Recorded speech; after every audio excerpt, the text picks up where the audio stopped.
Yo, what's going on, you guys? This your boy Rel2G. Welcome to my channel. If this is your first time here, click on that subscribe button at the top of the page. And if there's something that you like or dislike about what you're seeing or hearing, there's the thumb up, then the thumbs down. Do your thing, come back again real soon. Today we're talking about a 6-year-old kindergartner arrested and taken out of the school in handcuffs due to their disruptive behavior. It was in the city of Milledgeville, Georgia. The child's name is Celicia Johnson. The child obviously be having temper tantrums in school. Reports were saying that this child ripped stuff from off the wall, knocked the shelf down, injuring the principal, threw chairs, and it was just going all crazy. The teacher couldn't do anything, the principal couldn't do anything but to call the mother and father. They tried twice to contact the parents. They were not available. They had to call the police. Milledgeville police to come to the school and see what was going on. They're telling them that the child did all this damage to the classroom with the shelf and the chairs and the stuff being ripped up off the walls. And the policeman tries to restrain this child. The child is actually running away from the police. The police eventually call up with the child, restrained her, put her hands behind her back, and put on some steel handcuffs right behind the child, and escorted the child out of the school to the police station. I thought that was kind of way out of line, but I can understand the story now, but at first I didn't know. They take the child to the police station. They say they didn't put the child in a holding cell or anything, but they did charge the child with 2 counts of simple assault and property damage in the school. But later, they didn't charge her with anything because she was only 6 years old. They did contact her aunt. We don't know her aunt's name. So the aunt came and picked up the child and took the child home. And the parents were so outraged. It was like, how are they going to take my child out of the school in handcuffs? Why didn't they contact us?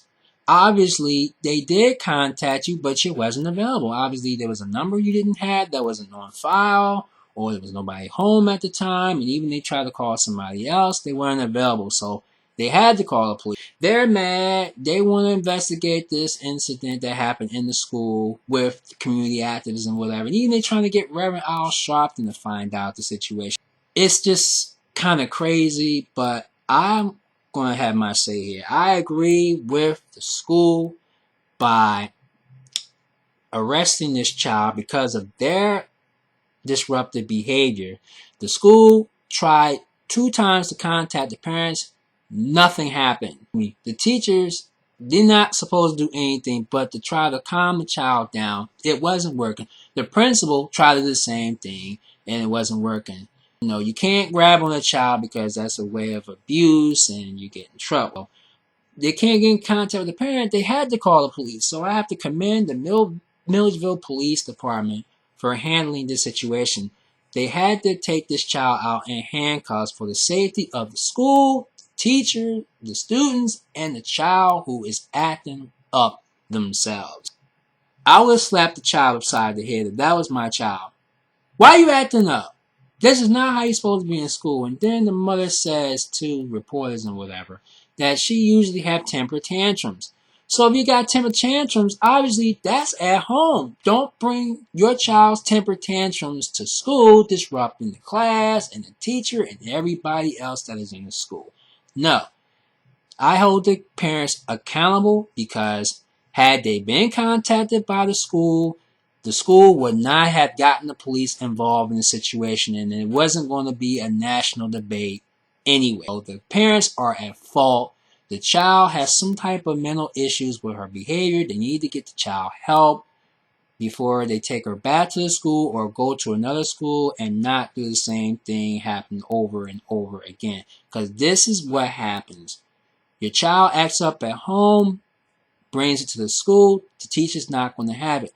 That is the parents' job to make sure these kids getting the right education, doing what they need to do by disciplining them and training them at home, because that's where behavior comes first, at home before taken out into the public.